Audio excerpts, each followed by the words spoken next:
Okay, so welcome back, and I'm so happy to have you here today on my table talk show. It's actually been a pleasure because I know you as one of the persons I look up to a lot after the future business school I had with future female business school, and So, it was nice the knowledge you shared and a lot of things I learned from you. That's why I said personally, I know you're the right person for this show to come and talk about business.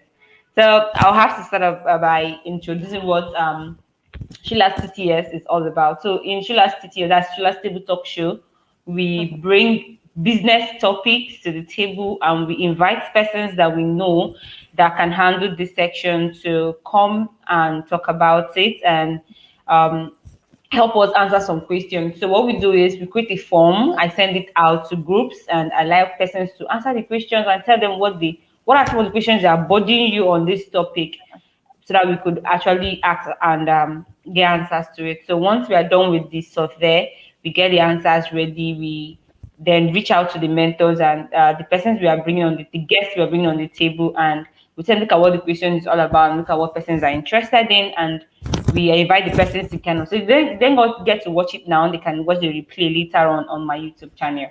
So that is how, and this is my personal thing. It's not film code related. It's just okay, personal stuff I do, right. yeah, to kind of to answer questions and because I've actually been there. I've been a confused person till I met female business school, and most of my confusions were all taken out of my head, and I started seeing things clear. So I was like, okay, fine. Mm, So if these persons can't join this school, but I think there's a way I can actually contribute to help them out, clear that from their mind. So that is the business aspect. For the tech aspect of Shula TTS, I've also bring tech topics to the table. I call tech gurus to talk about it, and we clear that out too. Since I'm also a tech person, so there's no how I'm going to talk about business. I'm not going to talk about what I do too, because I'm also a software developer. And the company I own and I'm building is also a tech company. So there's no way I'll have to talk about business. I won't have to talk about tech. So that is it. So every 2 weeks, every first Saturday, second Saturday of the month is Shula's Table Talk Show on tech. Why every last Saturday of the month is always Shula's Table Talk Show on business. But okay. today we are doing it on a Wednesday because of your time. And yeah, I'm excited to have you here. It doesn't really matter the time, anyways, but the Yeah. main thing is actually the questions, the answers we're getting to the question. So let's kind of ride in. So I would like to know a little bit about yourself for the persons that are going to watch or are joining this section. So we want to know a little bit about yourself. Oh, wow, joyful. First of all, thank you so much for hosting me. Really, really deeply honored to speak to you. Yeah, you're one of those really, really fantastic members of the Future Females Business School, part of the Nigerian pilot cohort. So, so much love for you. Yeah. Thank My you. So I'm Lona Okeng, and I'm currently based in Uganda, but I'm a creative technologist. That's really who I am. At the core of what I do is I'm just playing at the boundary of art, technology, and culture, where all those meet. That is my happy place. How we got to know each other. So I'm program manager of the Future Females Business School programs that are running in Nigeria in partnership with the UK Nigeria Tech Hub, our fantastic partner. So they make this possible, and yeah, it's ladies like you who just deeply inspire us and make our lives really really easy. Yeah, so the mission Mm. is and the goal is really to the goal is really to support women and just kind of being cognizant of the fact that women are at the forefront of just pushing the boundaries of economic empowerment in their spaces. Yeah. There's that proverb that says, "Educate a woman, educate a nation." So Yeah. that is the reality of what happens when empower one woman. We begin to see those leapfrogging effects, kind of like the work that you're doing with femcoid. It's empowering so many women to jump into what is considered a technologically typically male-dominated space. Behind that, Yeah. I'm also a trained electrical and computer engineer. So you probably did not know that part. Wow. I didn't So get to know yeah, that that is, part. yes, you would not have known that part. So I am deeply I'm deeply inspired to see women at the forefront of that, women building disruptive businesses. Yeah, I'm always for that. So anything that involves supporting women in that space, I am all in. I hope that in a nutshell describes or captures a little bit about who I am. Yeah. Yeah, it did. It did. And you actually broke it down so we kind of know who you are and who we're having here.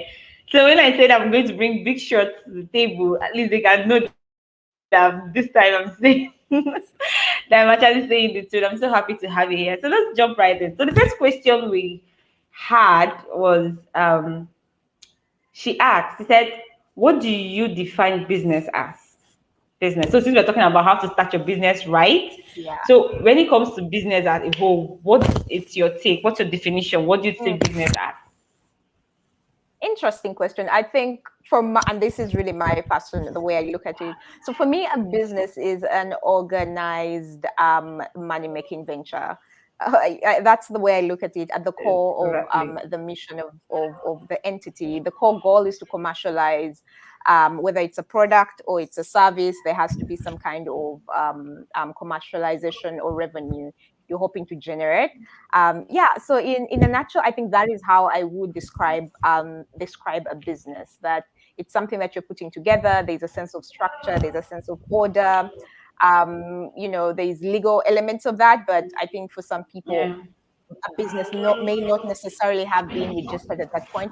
But the goal, I think, everything that businesses do share in common is there is this ultimate goal of money making. I think that's what separates the Yeah. business world Business. from the kind of like NGO, the non-profit. So it's really profit based. That's how I would look at or how I would define a business. Yeah. Okay, thank you very, because I really wanted to thank you for mentioning the NGO part. 'Cause I really wanted to ask you at the end of it. So if I'm running an NGO, does it mean I don't own a business? What do you think? No, I think that is an organization. So a business in its sense is also an organization. That's why I say the order, the structure. There's some Yeah. kind of order. There's some kind of organization. So I think that's the separation between nonprofit and profit. A profit Um, organization is, I would look organization, at yeah. that as a business. Yeah, I would not necessarily term an NGO as a business because they're not in the biz. They are in okay, so interesting. That's they are in the It's business a of business. impact. I don't know if Yeah. that's a thing. Yeah, they are in I can see where that could go. Yeah, in the business of impact, but I wouldn't necessarily, from my past, when you talk about a business, I am thinking kaching. I am thinking money. There has to be Yeah, some kind of exactly. money. You're selling something, either a product or a service. That is what you're doing. You're selling something for it to be termed As a a business. business. Yeah. Yeah. If Okay. you're offering it for Yeah, so free, then yeah, I don't know that. I don't think that I wouldn't term that as a business per se. a What business. do you think, Joyful? Oh, actually, you're the one. You're the businesswoman. How would you define this one? Okay, so for me, we actually share the same kind of definition. For any organized, organized, structured um, thing that I'm doing that I make money from, I actually call it my business. But then we have this kind of issue that comes up when people tell you I run a business, but it's an NGO. You understand? They still tell you I own a business, but it's an NGO.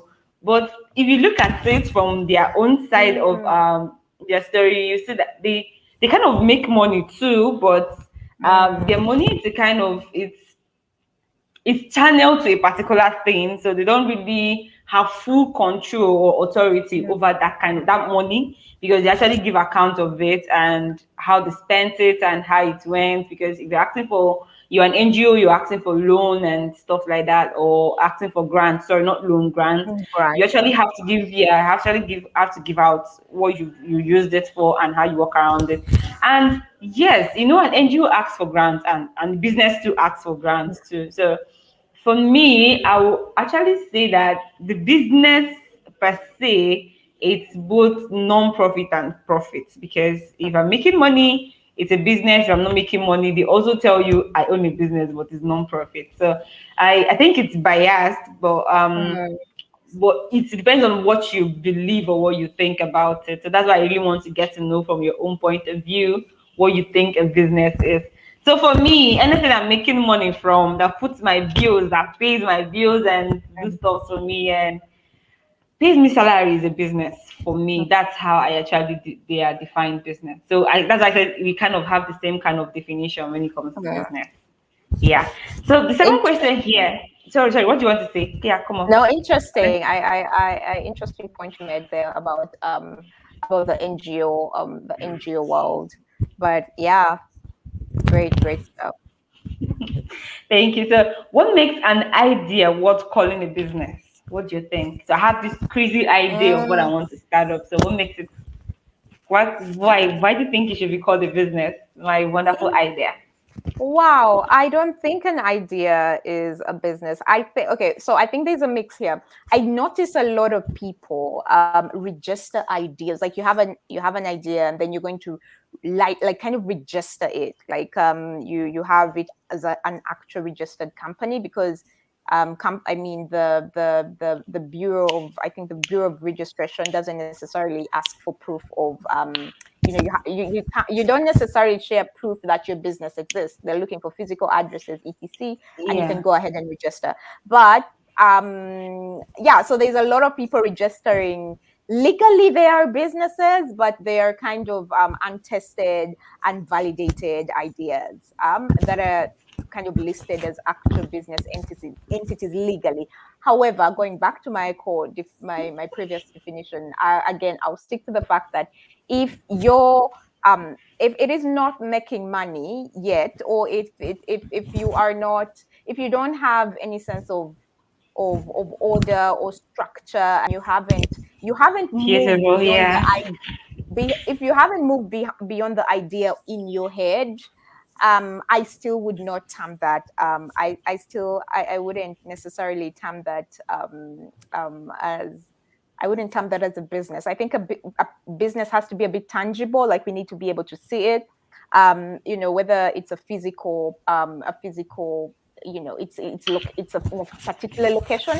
We need to be able to visit your site. If it's a digital product, we need to be able to at least see it. To See have it. Yeah. some kind of evidence somewhere that we can actually validate that actually exists. But if it's an idea in your head, I think that's the separation. Is if it's just an idea, like I want to go to Mars, yeah, that is not. I wouldn't necessarily say that is a business because That's a no, business. Yeah.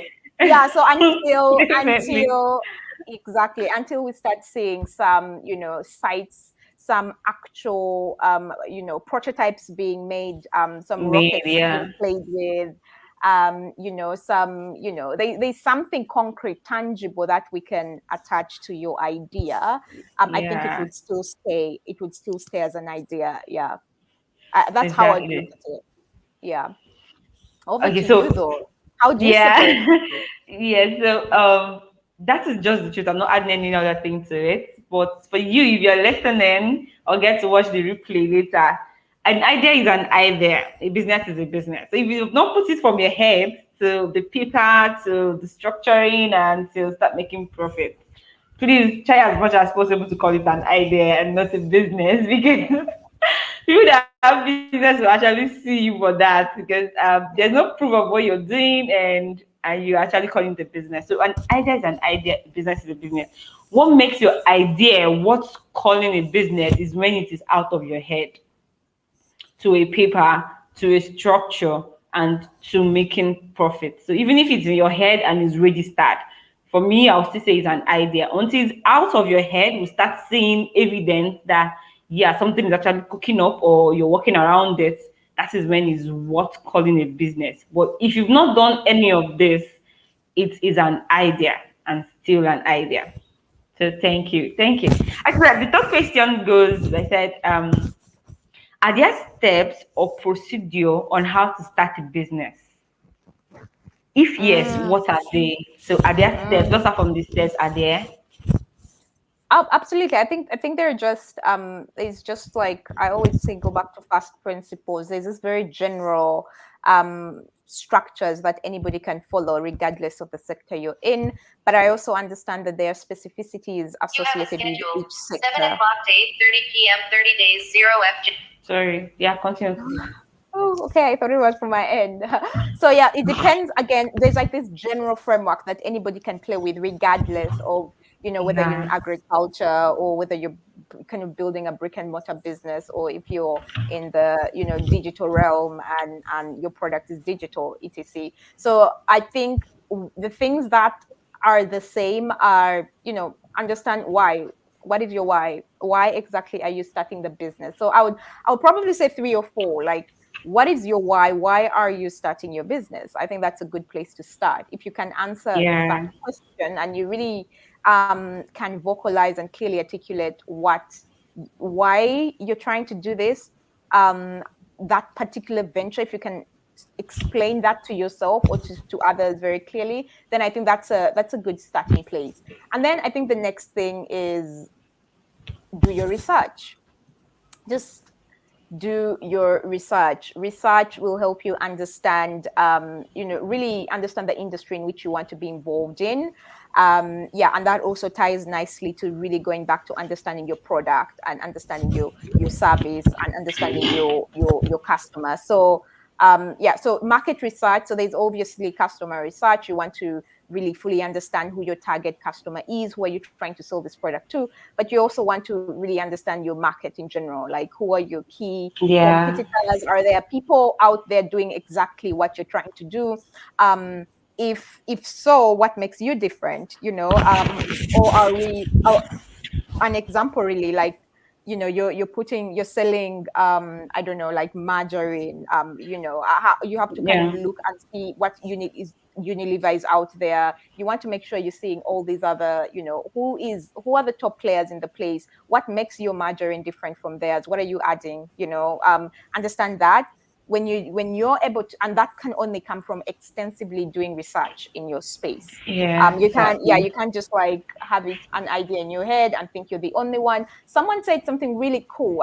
That stuck with me is there is no idea that is completely new, or it's very rare that you'll find novel ideas. So somebody's already doing something similar. So if you do a market research and there is nothing completely, like nobody in the entire world is tackling your problem, yeah, that could tell a little bit about the space you're tapping into. It could be, I mean, you could be creating something completely novel, which is quite interesting, and that would be really cool for you. But it also Yeah. could show that maybe there have been so many people who have played in that field, and there was just, based on their research, there was just not enough either market or for them to keep in the game, right?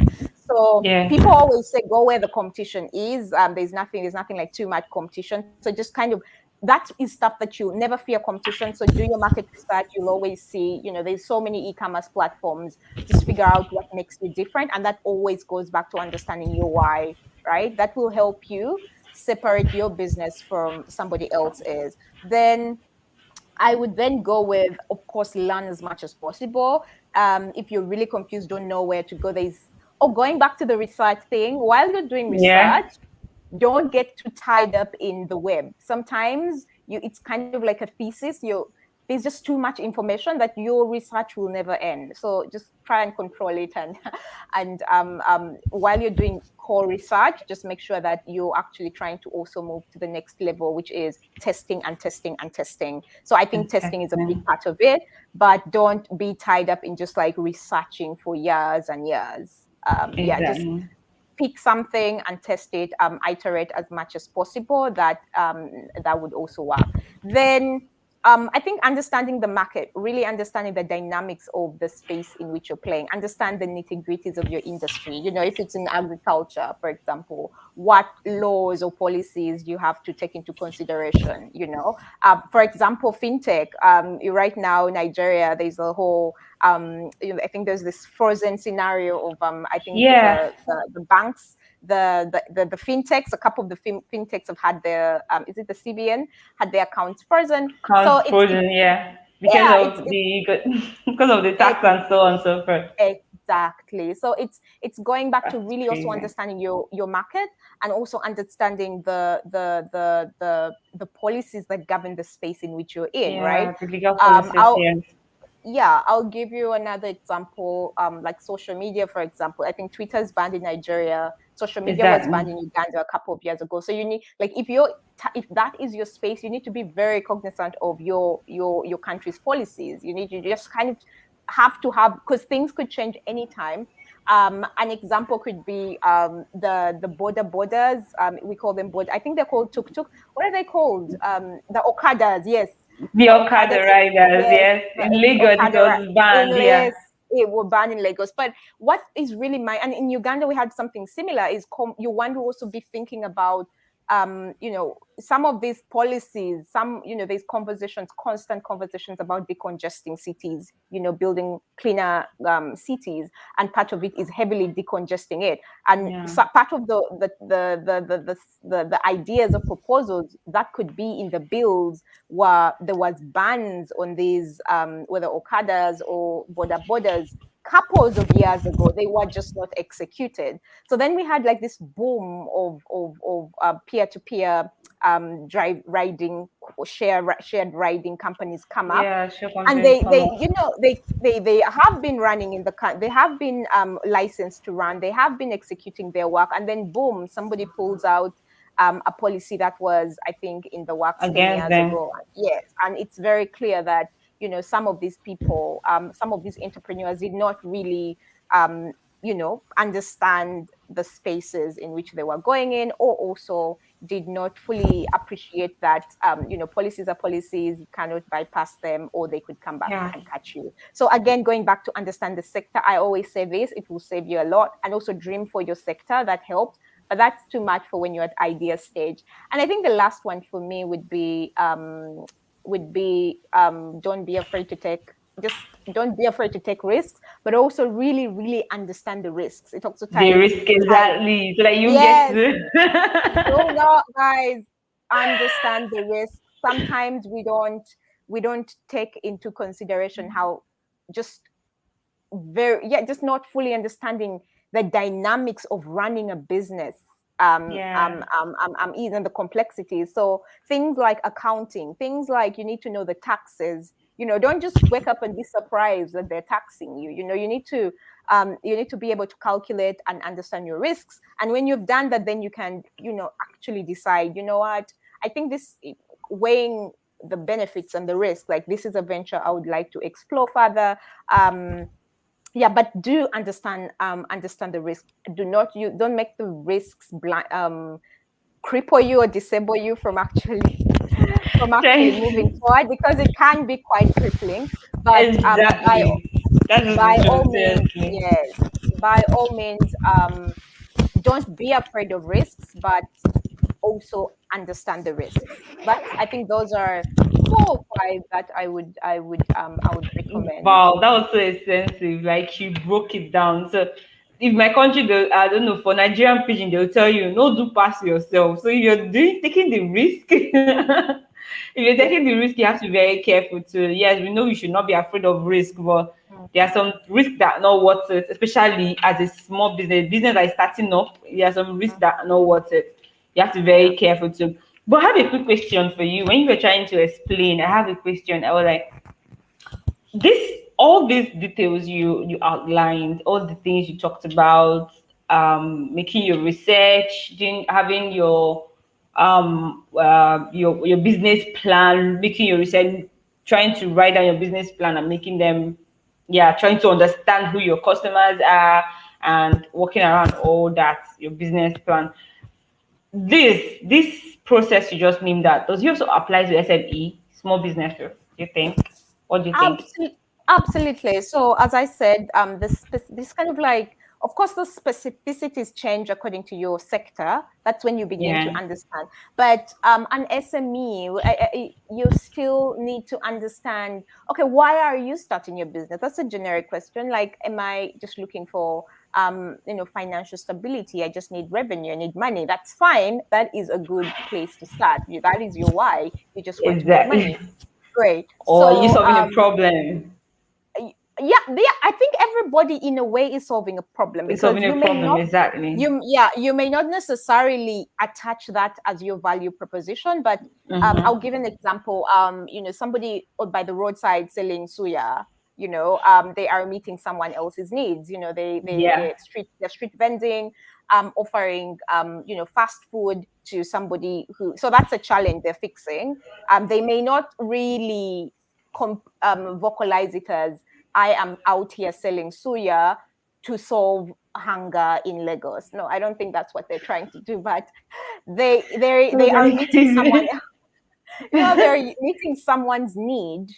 They are Yeah, actually meeting someone's need. It's just that the business language may not necessarily be yeah, like the same language in this other world of social impact, etc. But they're meeting a need. Another need is they are meeting their own financial needs. So that is a good why. Like, at the end of the day, instead of going into crime, I am self-employed, I am feeding my yeah, family, etc. So it may be a small business, but the structure doesn't change. Things like taxes, tax the tax people will find you wherever you are. It doesn't matter if you are a salon owner or you have yeah, a small shop. exactly, They are coming for you, and they're coming for their money. So you can't dodge that. So you have, exactly. yeah. So you have to pay your city council fees. You have to pay your market fees. You need to make sure you have your licenses in place.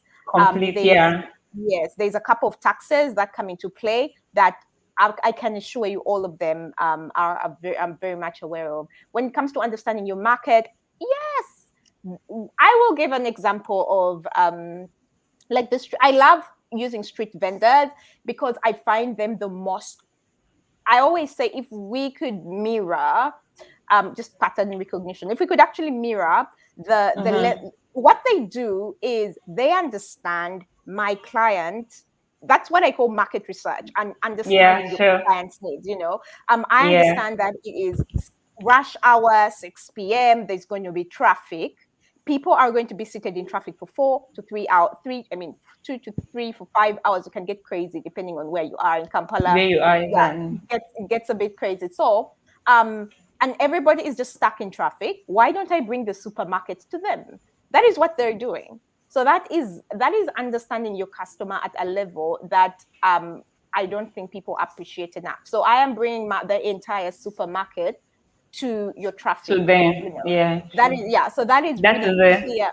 That is somebody who understands their customer and understands Yeah, their market. So, of course, they may not be using the fancy terminologies, but they do spot on, because every single day they're making sales. At the end of the day, are you making sales? sales, Yes. yes, that's the most Yeah. important. So it applies across understanding risk. Risk is the same across, what happens if your product, you ordered for, a product from a different town or a different country, and it's been shipped in, and there's, are you insuring it? What happens if your stuff is lost? Understanding the risk around that reality cuts across every kind of business, regardless of how small or how big it is. Understanding risk is a part of it. That's why people have to, put in extra money for business insurance or import insurance when you're bringing in different products, because what happens if something could happen? Yeah. So yeah, I still think all the examples I gave were really for the kind of fast principles of any business. I think going to going to the what makes your business different or your sector different, then we can talk about that, because every sector, I can guarantee you, has its own craziness, and Yeah, crazy, yeah, sure. the rules that apply in the digital realm would not apply probably in the brick and mortar space, vice versa. So there is that, yeah. Exactly. I hope Thank that you answers so the much. question.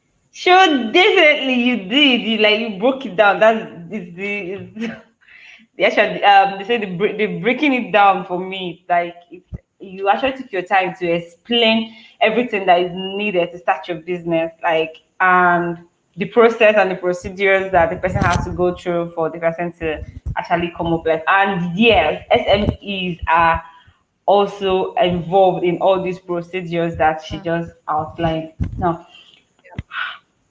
yeah, we all know how to start our business. We've talked about it, right? Can I start a business with no capital? yeah, What do you I think? think you. Yeah, I think. Oh, I think everybody. Oh, not everybody. A lot of people, actually, a lot of entrepreneurs start off with very little or no capital. Again, depends.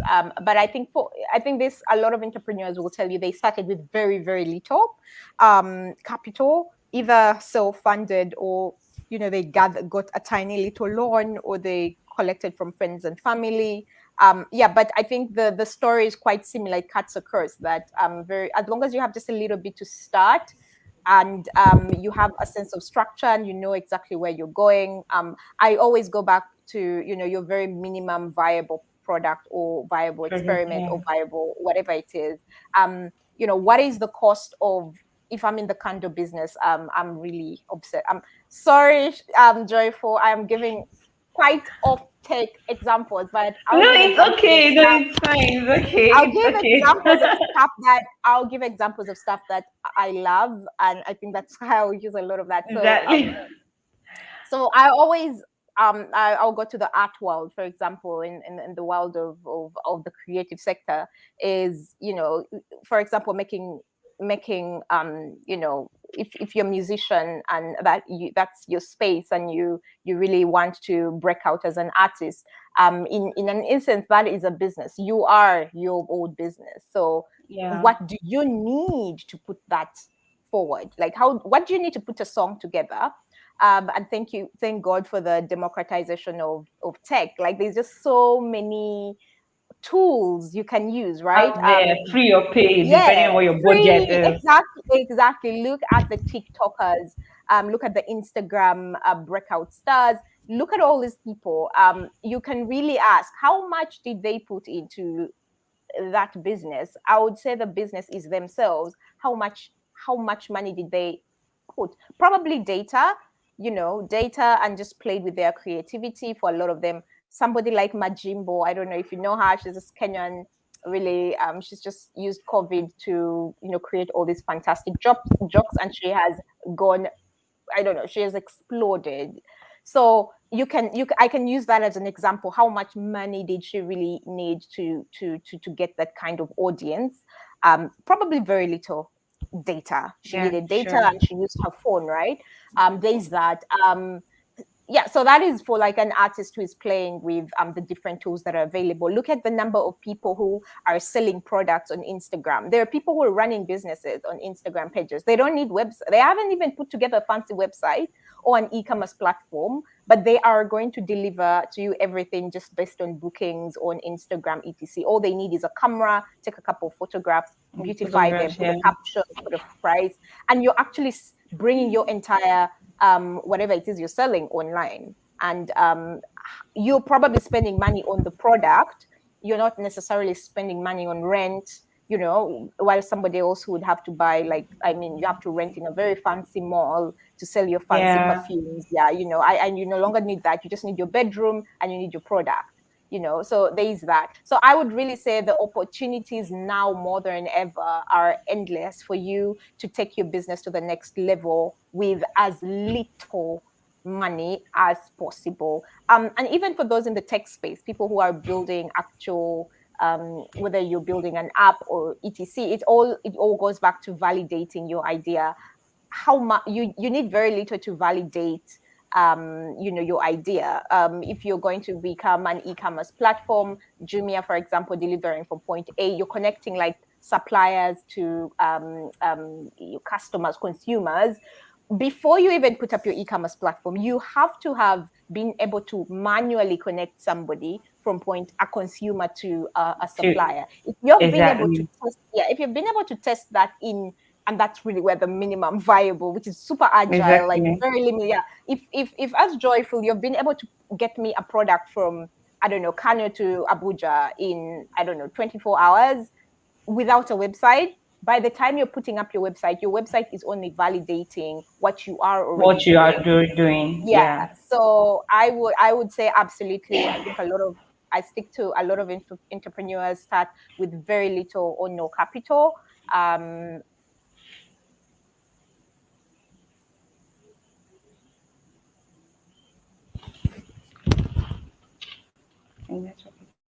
Hello, can you hear me?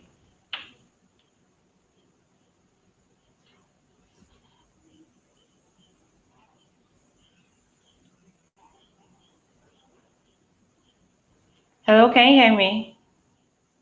Is this from my end? Hello, can you hear me?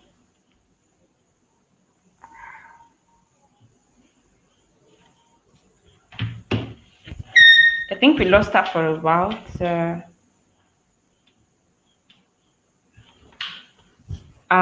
just try and get her back.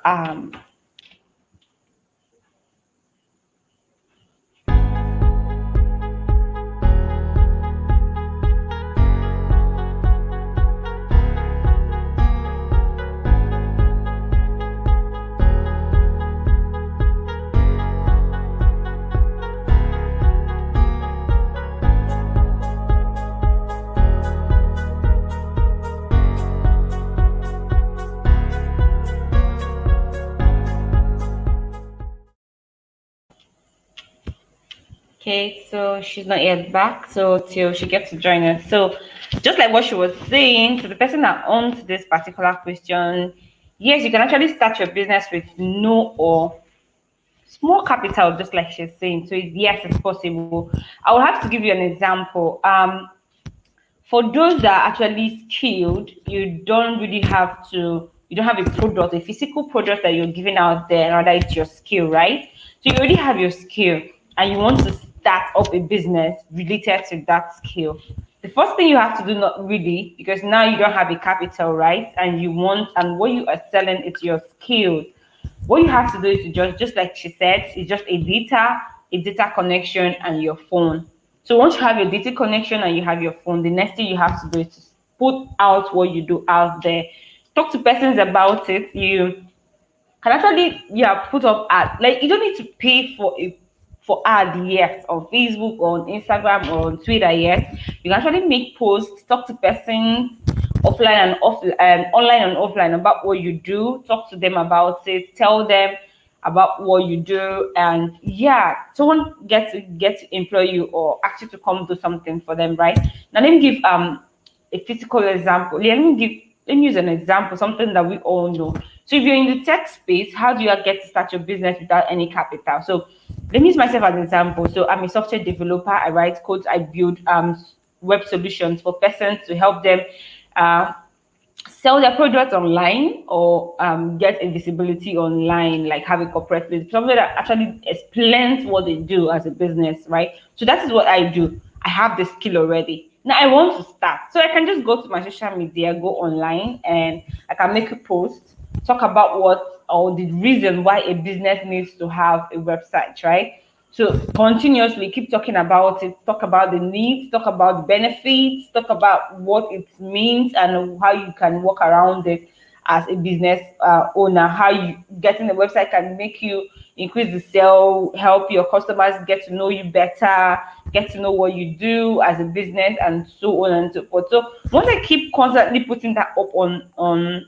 Instagram, on Facebook, on Twitter. I can even start up, just like she mentioned, TikTok, right? I can make TikTok videos that explains a lot about. oh, Sorry, yeah, you went. Oh, I understood. I'm I'm so sorry. I think No, it's okay. It's fine. It's okay.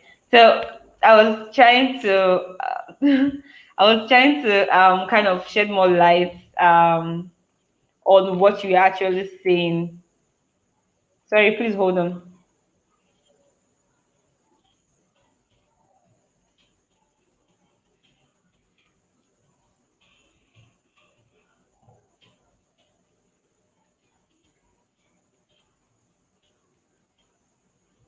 Okay, sorry. I was Mr. Daniel actually reached out to me, and okay, he's here. Uh, so I'm just adding him up to the section. And hi, Mr. Daniel. Are you here? Can you hear Yeah, me? hello, good evening, everyone. Yes. I Good can't tell you what evening. happened, but only Shula only knows what happened. Good evening, everyone. Good evening and welcome. I Yeah. hope you are So, comfortable with my voice and know my face, right? is it possible for you to show your face? Do you want to see my face? Please, we want to. Yes. Yes, please, we want to. Within the session, I will show my face, but not now. Okay, let's Okay, just okay, yeah, before the end okay, of the it's fine. session. Okay, we've actually gone a little bit far. Okay, are you? Do you notice I'm echoing? No, but you're okay. You're okay. Okay. Um. So back to what I was saying. I was trying to explain myself and talk about shed more light on what you were saying, Lauren, Lona, before you went off. So yeah, so it's possible to start a business without any capital. So I was trying to talk about myself as what I do. So all I just need, I have the skill already, right? So all I just have to do is to go out there, make social media posts, talk to persons about what I do, and once I do that, persons can actually start to patronize me to help me. Oh, Shula, I've been seeing your post for a while. You say you make websites for businesses. Please, I think our business needs one. Can you help me out with it? And then, yeah, no capital, right? And I'm making my first sale, and I am making my first sale. I'm making cool money too. That with that money, I can now use it to put up some legal structures or kind of work around that. So when the offer comes up more, I can get more persons to my team and have an agreement with them. See, oh, you're joining my team. Can you just volunteer for now? I don't really have much to pay you, or can we work up an agreement where you get some take some stuff from my business, or any program or any project we work on, you get to take your own share from it. So before you know it, you have actually put a whole lot of things. But then this particular business started off without any capital. So, Mr. Daniel, sorry, before you join, we are talking about we are actually on the fourth question where one of the persons asked if it's possible to start a business with no money or capital. So, we've had Miss Lona say a lot about what she thinks on the topic. We want to hear you from you. What do you think? Do you think it's possible to start a business without money or capital? And if you say yes, tell us why you say yes. And if you say no, we want to know your reasons, please. Okay. Especially for what you have explained, for businesses that are skill-based businesses.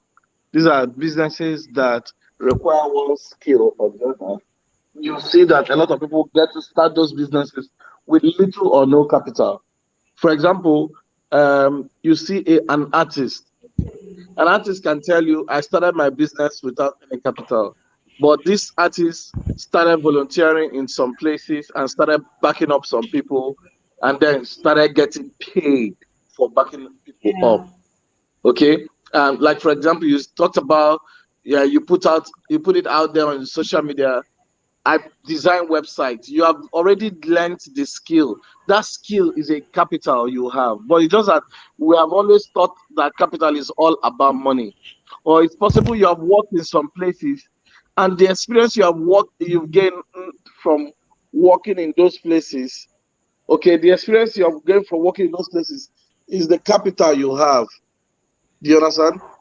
Yeah. And you are spending that. For example, um, if there are some people that will ask me to do this show for them this evening, I will ask them to pay money. But Sheila is doing it. I'm not charging her every money. She is using her trust capital, her relationship capital. So, Yeah. what capital do you have if you don't have money? If you want to start a business, it's possible. Okay. Let me say someone said, I want to become a makeup artist, and she had gone to learn how to do makeup artistry and all that. and she put out some of the pictures of work she has done during her learning period. She put it out there, and then someone calls her for a job. I said, I want you to make me up for my wedding. And she asked the person, you need to make a deposit so I can buy one or two materials. From that deposit the person made, she buys one or two materials. Some of those materials, some are consumable, some are, she will use them again. She does the second wedding, does the third wedding. Before you know it, she has all her equipment all packed up. Okay. And she tells you, I started my business without any money. She started her business without cash, but she has learned the skill. Okay. There are also some people that start their business without cash in product-based businesses. Because they've understood the business, they will go to the someone else that does the same business and say, sir, I will go out and get customers. When I get a customer and they sell this product, you give me X amount and then I give the customer X amount. They say yes. Some of the people you go to other area or you go to some markets, they call them Osaya. Okay, they will be lying Exactly. around and be looking for customers. And then as the customers come, they go take you to their shop, they sell, and after they finish selling, they give the owner of the business the the main money, which is your normal price, and then they take the rest. They can actually start those business now, and they grow, but you can't remain small. You now grow that business with the capital you are making from those revenues that you got from there, and then so you now start putting structure in the business from the money you are coming you've made from it. You now start making savings. You now start putting but it's a lot of hard work. Why a lot of people need capital to start businesses that instead of going through these rounds and all those, if you have capital, you can start your business. You pay for the registration with your capital. You pay for certain things with your capital. You do advertise, hire your first customer, and then you start waiting for business. But if you want to start business and you don't have a capital and you have a skill, or you have goodwill, or you have one thing or the other, those things are also capital, trust capital, experience capital, relationship capital, smile capital. Okay, and smile your way to success in business. You know, so that's how it is. Yeah, But for every exactly. business we do, there must be something. Capital is something you are using to start. So capital most times not necessarily about money. Sometimes you can actually barter your capital. What do I Yeah. mean by barter your capital? My one of my first businesses, because I had a lot of first businesses.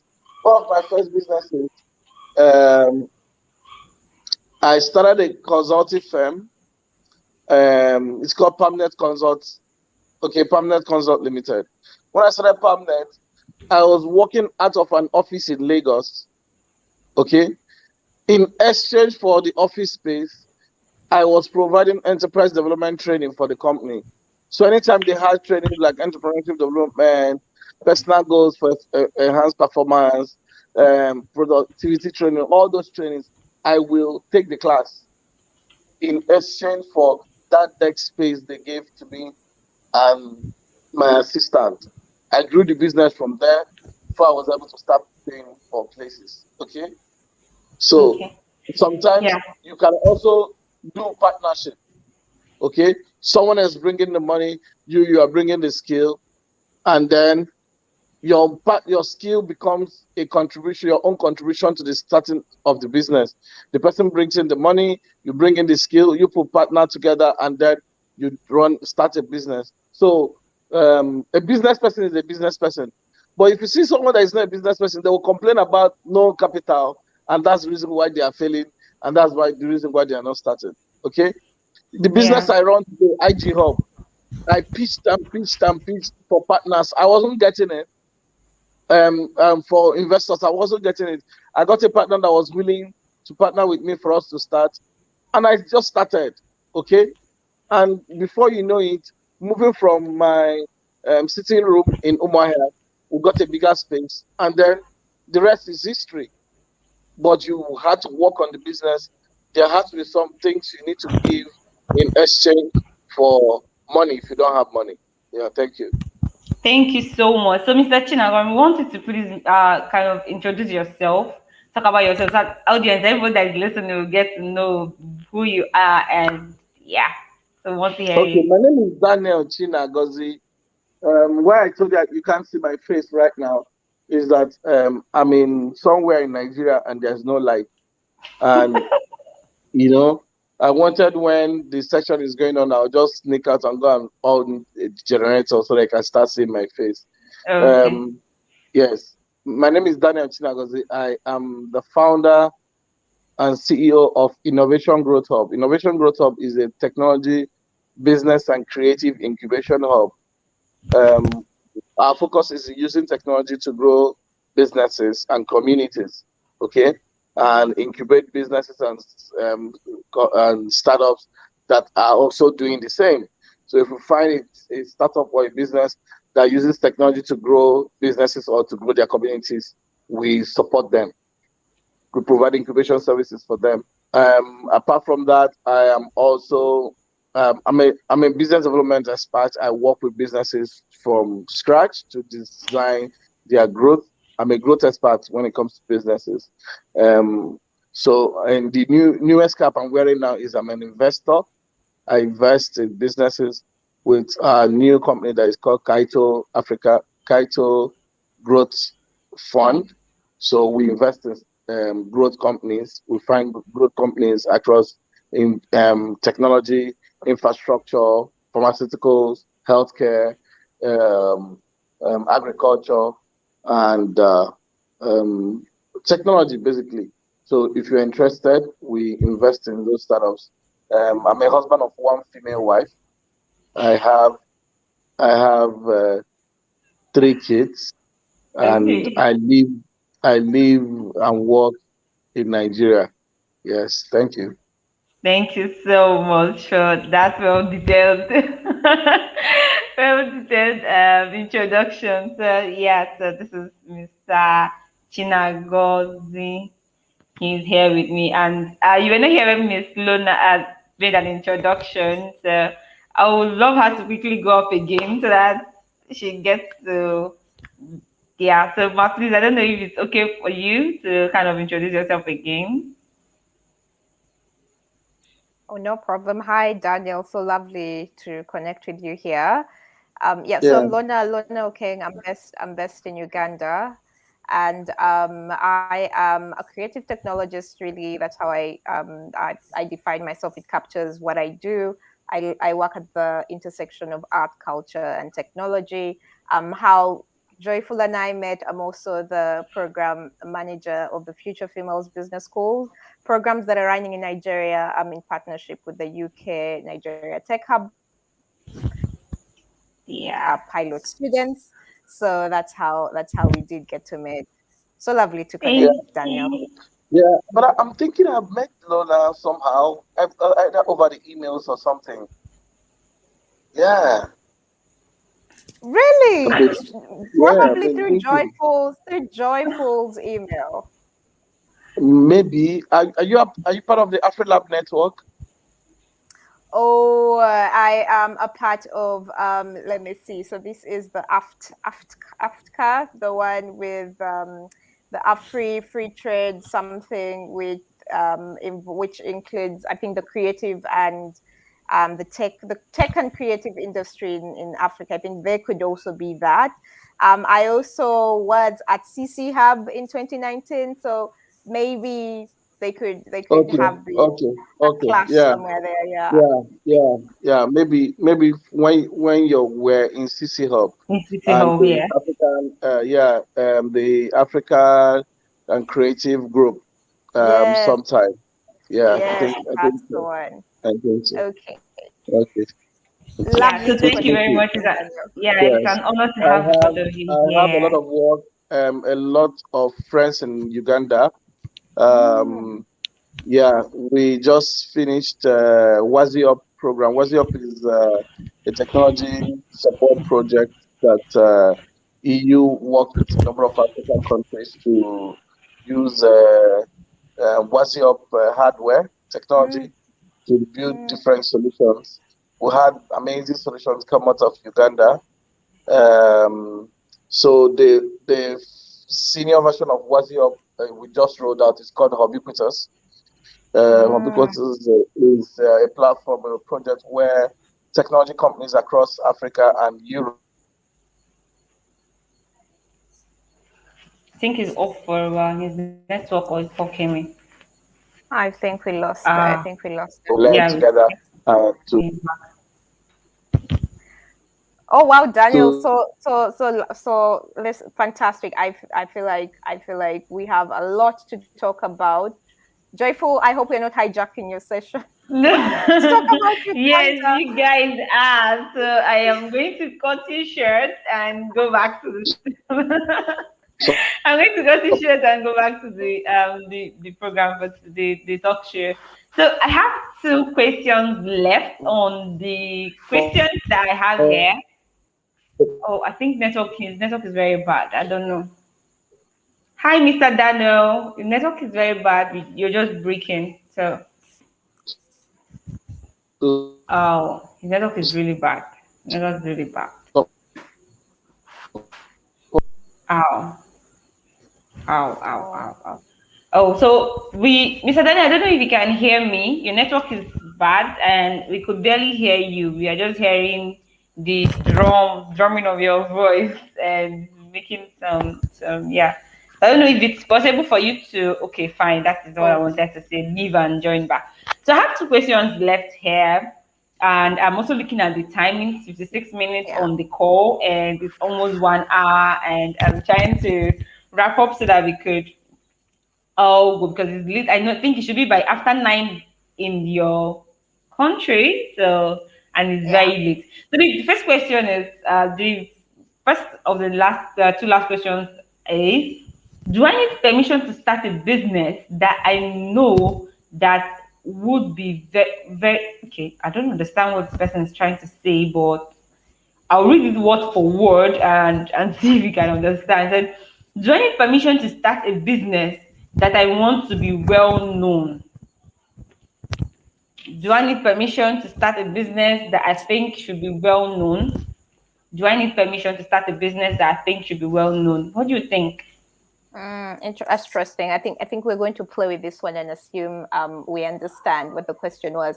But I think Yeah, how I would interpret it was I mean it's two sides. Like, do they mean I think they want to be the movers and shakers or history makers in that sector. I don't exactly. know, Yeah, like I think. you want to be the Elon Musk or you want to be the Jeff Bezos. That is the goal. They want to be the this Yeah. big Who wig doesn't or this want big. to? Who doesn't want to? So, Who do you need doesn't? permission? Interesting. I think I mean there's two ways I can look at it, like in terms of the legalities of it. Like, do you need legal permission to to start a business, or do you need permission from friends or families or colleagues? So if Yeah, it's so permission, yeah, so if you need okay, I permission think from, sorry to cut you off. I think the yeah. second question he asked, which is the second to the last, also I think it Mm, explains what he has in mind. It says, what are the things I must consider before opening up a business? I think that's what okay. he means. Do I need a permission to Okay. start a business that I think will be then known? What are the things I should Mm, consider before okay. opening up a question? A business, sorry. So Okay. what do Okay. you Cool. think? Is it me echoing? All right. Cool. So I going back to I'm glad that ties. I think the last part answers the question, but my mind was just I was going in the direction of so do you need permission? I think at the end of the day your permission comes from your customer or your market validation. Like, your customers will validate if your idea or business is something they want to explore. However, what are the things that somebody may consider or should consider before starting a business? I think we've touched a little bit on this, but I will probably say be ready to be very comfortable with documentation. I think we struggle with documentation in terms of understanding your accounting, understanding your finance. You need to be able to document every little bit of your processes. So it could be processes of operations, or it could be financial processes. So it's not about picking money and just using it as you wish. It's about making sure that you're accountable for every little part of the process. or of your revenue streams, or of your capital pool. So yeah, so documentation is really, really key. Those are things that you should be very comfortable with, or at least have some sense of order if you really want your business to succeed. Yeah, I think accountability is crucial. If you be as strict as possible on yourself from the beginning, I think building those habits are crucial for the success of any business. Yeah, and then again, understand your market. I would go back to do your research, understand your market, understand who you'd like to have on your team. Are you going to do this alone? Are there people who you would like to reach out to who would balance out your skill sets? Also understand your skill sets. Are you strong in marketing? Are you strong in finance? Are you strong in ops? And how then can you tap into the other the parts? How do you bring in an HR person, a finance person? Yeah, I Are would you the say. Beyonce or the Rihanna of your business? Try to get to find it out. I Oh, won't find it. if you want to do everything, good for you. I mean, there are people who are jacks of all trade, but I think it's okay at the beginning. I think at the beginning of a business, it's also okay to be kind of try and understand all the spaces.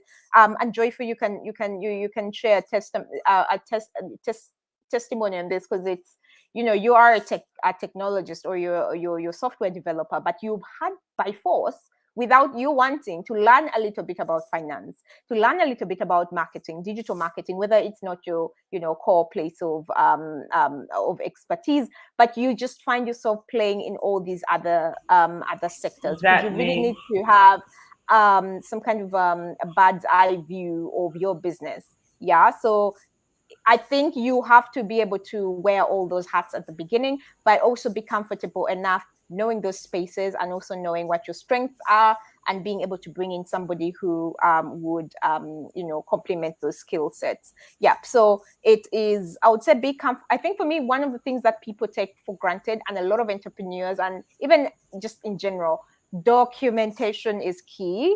And the earlier you can do that, the better. So things like ideation, even from idea stage, just start documenting, right? Put your idea, keep iterating, put your first business plan, put version 2, version 3, just keep iterating, but keep track of your all parts of the process. Keep track of your of pretty much everything that you're collecting during this process. So whether it's market research, make sure you're documenting that. So I think for me, one thing that does stand out, everything else we can play around with, but documentation is definitely key.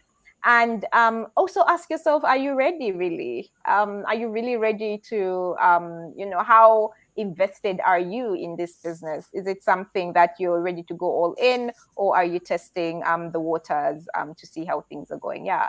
So yeah, I think in terms of what you need, it would go back to, do you understand your why? Do you understand your market? Do you understand your customer? And you need to have all those things in place before you then jump in, with your whole heart and soul. That's how I put it. But I think once you have your idea sorted, and this is something that I definitely want to do, what are the next steps? Understand the legalities around it. Okay, that's really important as well. So for me, documenting, especially accounting, finance, but also understanding the legalities around what it actually means to run an entity, because this is something that also people do struggle with, is you find yourself launching this business, and then the governments are hunting down for you 5 years down the road, and you had no clue. You didn't see this coming, or you're not clearing your tax, so you don't even know the processes involved with that. So yeah, I think understanding the legalities around that. So I think going back to understanding really the risks, and weighing, I think that's a good place to start. It's really a feasibility study. Understand your why, and then test out the risks, assess your risks. Once you have that, then by all means start documenting. I think for me, documentation stands out as one of the things that I would always encourage people to do. Start Yeah. as soon as possible. Yeah. Joyful, how has your experience been? You should be the one, giving us tips on, what Okay. should we consider before we open up our businesses. Okay, so I want to talk about that, so that will be at the end of it. So I want to know from you, Mr. Daniel, what do you think? He's Okay. asking, do I need permission to start a Okay. business that I know would go well, or what are the things I must consider before opening up a business? So let's hear from you, Mr. Daniel. Okay. My point is this: immediately it's a business. You are There's someone regulating it. Sure. Immediately Sure. it's a business. Is it's the government's business. Business necessarily doesn't belong to you 100%. Okay, so it's expected you incorporate the business in the first place. Okay. Incorporating the business is not the only thing. After you've incorporated the business, if the business is in certain areas, you need to get permission to do the business. For Yeah. example, if you are business like manufacturing of pure water is popular, anybody can do it, but you need NAFDAC registration. The business like food packaging and all that is popular, but you need certain level of registration for you to business like selling petroleum products. You need DPR, Department of Petroleum Resources. There are people regulating each area of your business or the other. Okay, you want to start building websites and start doing having a hosting company and all that and all that. You need license from NIRA. Okay, so there are some you want to build a fintech, you want to build a financial technology solution, you need license from central bank. So what is it that you want to do? You need to find out who do I report to. Okay, I want to start doing government contracts. There are certain things you must put in place for you to be able to for you to be able to qualify for that. Okay, there are certain things you must put in place. You know, one thing that happens to our generation is that as long as you're making revenue, you are no longer thinking in terms of processes. Okay, you are seeing small money now. You forget you know, and then when growth now comes, you now see that you needed to have been paying tax since you started, and you have not Yeah. been paying tax. You're already 3 years down the line. You've never Yeah. audited your account. You have not, and they say they want 3 years audited account. When did you start your business? I started in 2019, and you did not register the business.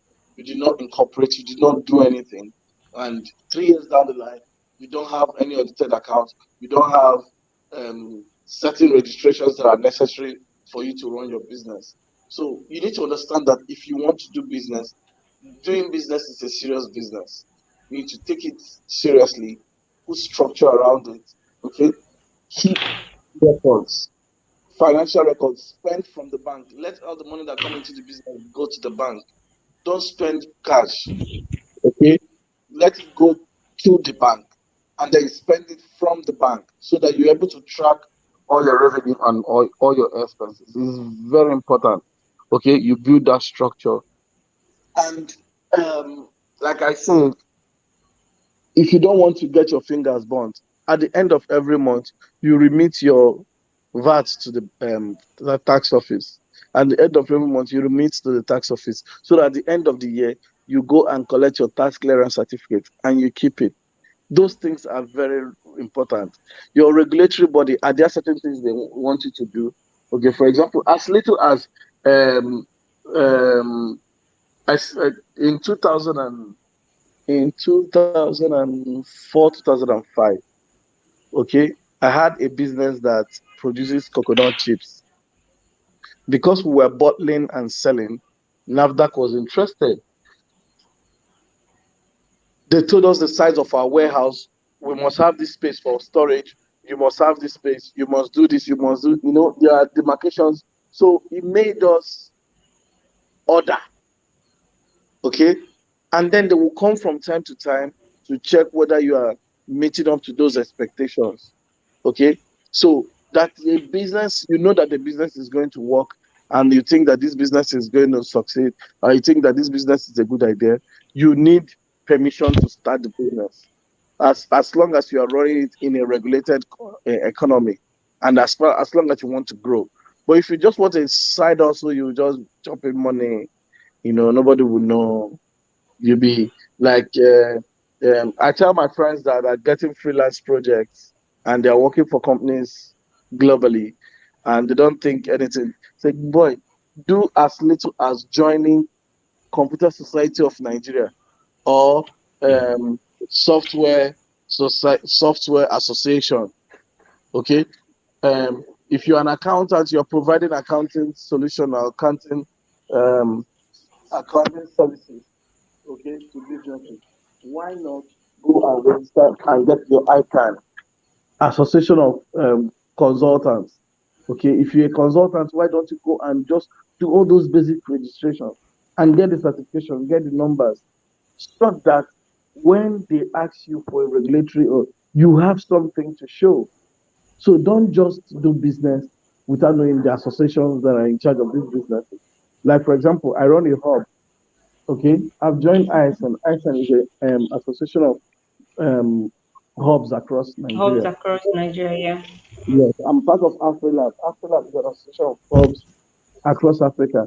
Now, beyond that, there are institutes. Okay, Computer Society of Nigeria. I'm an environmentalist. Part of my life is I run a waste management business. Okay, part of my life is waste management. So I'm a member of Nigerian Environmental Society. I'm a member of International Solid Waste Association. You need to find out those corporate organizations, identify with them. Why? Because they share knowledge, they share content, they share ideas. When opportunities come, they share it in those associations. Okay. The new part of me now is going into leather manufacturing. Okay. So I've become part of the leather community. I've become part of certain things. So you need to know who is playing in this industry, and this is my industry. Who is regulating it? This is my industry. Who do we report to? And then you put those in place. It's something that must happen and something that should happen. So you do that, and then build a team. You cannot run this business alone. You cannot run this. Even musicians sing. You see, like whiskey. It's only him that is singing, right? But he has a band. Yeah. He has a band. He has a manager. He has a DJ. He has someone that is in charge of this. Someone in charge of logistics. Someone takes care of travel. Someone takes care. People are in charge of different things. That way he can be effective. You need someone else. You need other people. For example, I run IG Hub, but literally the only thing I do is to provide strategy and leadership. The core of the work is done by other people. So you need to learn to raise a team and then write job description for the team so that whosoever you hire has something to do. How do you do that? To do, yeah. Put a system around your business. Now it is just you. What are the parts of this business? Accounting, manufacturing, operations, um, whatever part of the business, write it down and write what you need to do on a daily basis in each of the area. I need to your sales. What do you need to do every day? This one, what do you need to do? Write it down. So when you hire someone to assist you in those areas, you bring out those things you need to do on a daily basis in those areas, and you give to the person. It becomes the person's job description, and then you can also further co-create that job description with that person to get them more details. Do you get what I'm trying to say? Yes, So please. you need to learn to do the hard work. You need to learn to do the documentation. You need to learn to strengthen the processes. And until you have done this, a business have not started. Okay, you might just be doing hobby. There are some people that think they are business people, but they are hobbies. Okay, when you now ask them, when you now ask them to show, you've been doing this business for this long. How much revenue have you made? Okay, they can't say. But a proper structured business know how much revenue they made last month, know how much revenue they made last year, know who's your biggest customer, know what your biggest revenue stream, know what your business model and your revenue point. So these are things you must strengthen and do. and position well for business. I hope I have been able to answer this person's question. Yes, you actually done a lot of justice to, yes, to the question. And thank you so much. Thank you so much for actually breaking it down. And thank you, Laura, too, for breaking it down too. And yeah, so that's the last question we have today on the table. So you've heard it. I just want to kind of say much, but I just have to do a little summary on everything that we've all said today. We've spent 1 hour and 14 minutes talking about business, how to start your business right. And with the two persons I have here, I am so happy to have today on this talk show. We've trashed all the whole questions that we have here. But before I go over to summarize, I have to thank them so much for being here. Miss Laura, thank you so much for your time, even the difference in time. And it's very late in Uganda right now. I think it should be by 9. So it should be after 9 now. Thank you so much for your time and seeing fit for you to be me to be in your calendar for today. Thank you so much for everything you've been doing for females in business. Thank you so much for what you've been doing in Future Females. I am most of what I am today is my Fem Code Africa is what I learned from Future Female Business School after graduation and also in the process. I had a whole lot of things in my head I couldn't understand, but after the business school graduating, I had yeah, finally he's up. Hi, Mr. Daniel. Yeah, so that's Mr. Daniel. So like what I said, I am part of what I am today because of Future Females. I had a whole lot of things cleared out from my head because of Future Females. So thank you so much for also saying it's fit for you to be here on the table. Mr. Daniel, thank you so much. I call him my father, my godfather, because even before I started up tech, Mr. Chinagoram China Gozi has been there when I was confused of looking for where to actually go for tech training, and I met him up in Day First 2017, and I had a lot of discussions with him. Though I don't know if you could remember, it's actually a very long time, and he pointed me a whole lot of things I should walk around, things I should do, and yeah, so one of those things that he told me then actually keeps me going till today. So I am so honored to have my two mentors here today with me to trash this topic with me and answer so many questions. So I want to thank Chinagozi and Miss Lona for being here today. So thank you so much. Thank I don't you. know, is there any Thank final you. thing you want to say before you Yeah. get to go? Okay, what I want to say, because I don't know who is listening. We can hear you, Miss. We can't hear you, Mr. Daniel. Can you hear me now? Yeah, we can, but it's a little bit cloudy. I don't know. Can you hear me now? Can you hear her? Sorry, can you hear him? Sorry, Miss Yes, Luna. Can you? yes, And Okay. I Daniel, we can hear can. you clearly. Okay, okay. So what I want to say before I check out, I don't know who is listening. Um, One thing about starting a business, I say it and I say it very loudly. If you really want to start a business, okay, the first step you need to seek for meaning. Okay, seek for meaning, not just money. You need to seek for meaning. Um, if I am looking for money, if money is the reason for being in business, what I'm doing today is not what I'll be doing. But I sought for meaning. I sought what will I do to touch the lives of young people. I've not even started. I've not even scratched the wall to the things I'm going to do. I'm not joking. And when I say it, I say it because of the things I do now, the work I'm doing now, not the work anybody's seeing. The behind work I'm doing, the work I do at night, planning for the next 3 years, the next 5 years.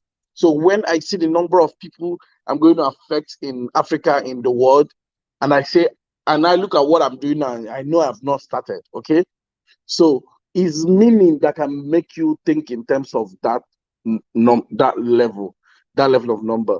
Now, after you've sought out a meaning, okay, you've sought out your purpose. Basically, the next very best thing is have a mantra.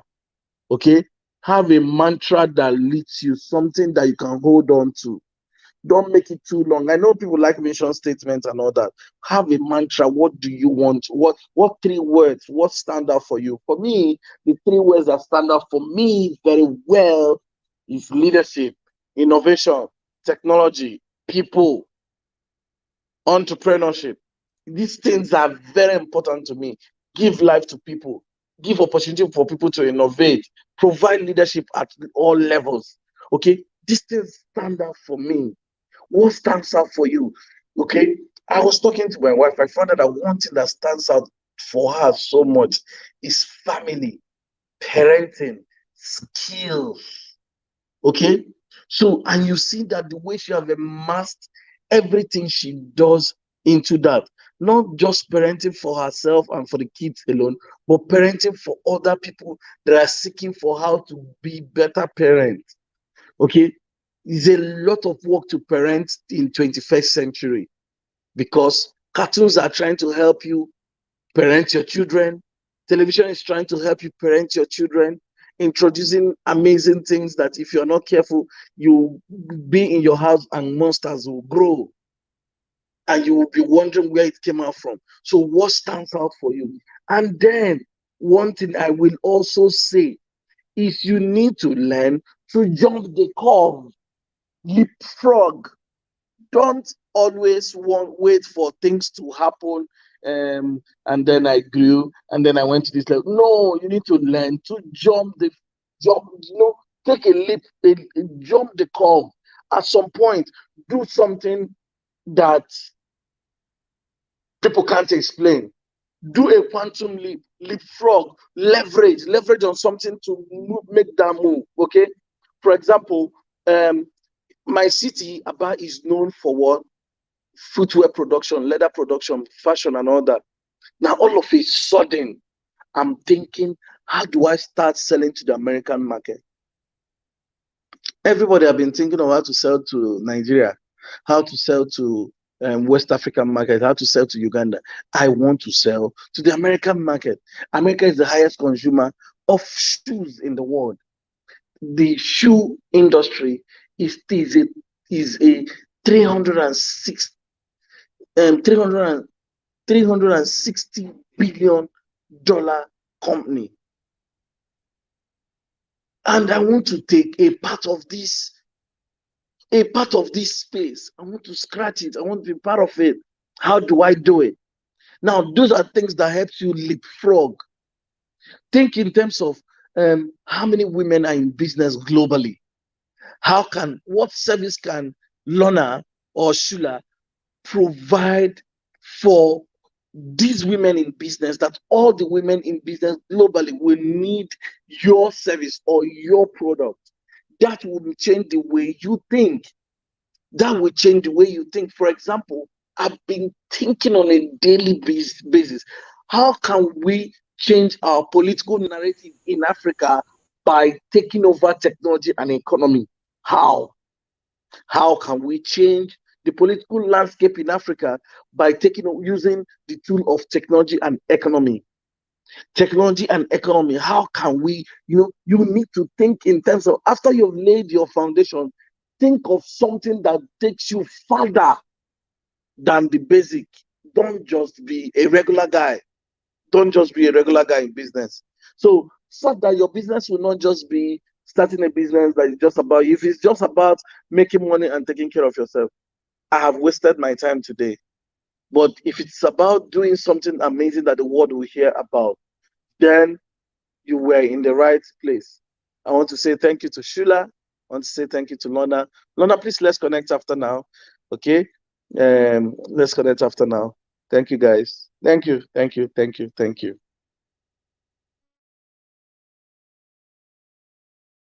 Shula, you are still muted. You are still muted. Unmute yourself. Thank you so much. Thank you so much. Thank you so much, Mr. Daniel. Thank you. Mrs. Lola, do you have anything to say? Any final words before you leave? You want to say before you leave?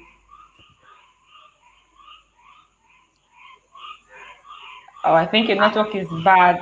I think Okay. Daniel has covered it beautifully. I think from my end, I will say bet on yourself. Hear me now? Can you hear me now? Yeah, I can hear you. Can you hear me? Yes, yes, yes, I can. Can you hear me, Joy? Yes, I Okay, can so hear I you. was saying Yes, I can hear you. bet on I can yourself. hear you. Absolutely bet on yourself. I think we're living in some of. So I was saying, and this is my parting shot. Bet on yourself. We are living at the most exciting times, I think, in human history. And now more than ever, the world or even the universe is your playing field. So allow yourself to be seen. Reach out to people who inspire you. You will be so surprised at how generous everybody is. So many people who are willing to support you in your internet is just a hope playground, tap into any source or that you'll need just by utilizing the tools that you have, and the internet is a place to learn. So that to me is my parting shot. I'll always say bet on yourself. Africa is the future without a doubt. And Daniel, without being sexist, I would say the future is female, and again, the future is Africa. So for us to, pull ourselves together and just kind of yeah. So joyful. Over to you. Thank you so much. Thank you so much. Thank you. Thank you for having you here. Thank you so much, Mr. Daniel, for being here. And thank you, Mr. Luna, for being here. So, yeah, it has been a wonderful evening having all of you here on the talk show. And thank you once again. And do have a wonderful evening. Do have a wonderful evening. Thank you. Thank you.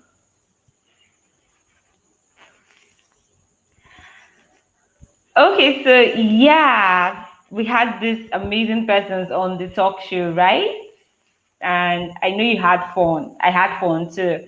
So it has been an amazing time having the both of them on the talk show. And yeah, I told you, right, that anybody coming to Shula's Table Talk show is going to be like they're going to be spec. I bring in spec to the talk show, right? And this is me fulfilling my end side of the promise. So as always, if you have any question you want to ask after watching this YouTube live section on my YouTube channel, which you're actually watching right now, you have any question, don't forget to type it on the comment sections. I go through them, and once I'm done, I see the questions after 2 or 3 days after.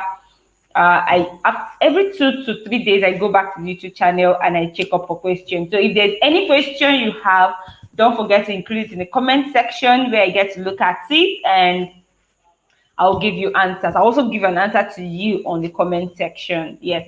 And please don't forget to follow Shula My Life, Shula's TTS, Shula's Table Talk Show on Facebook.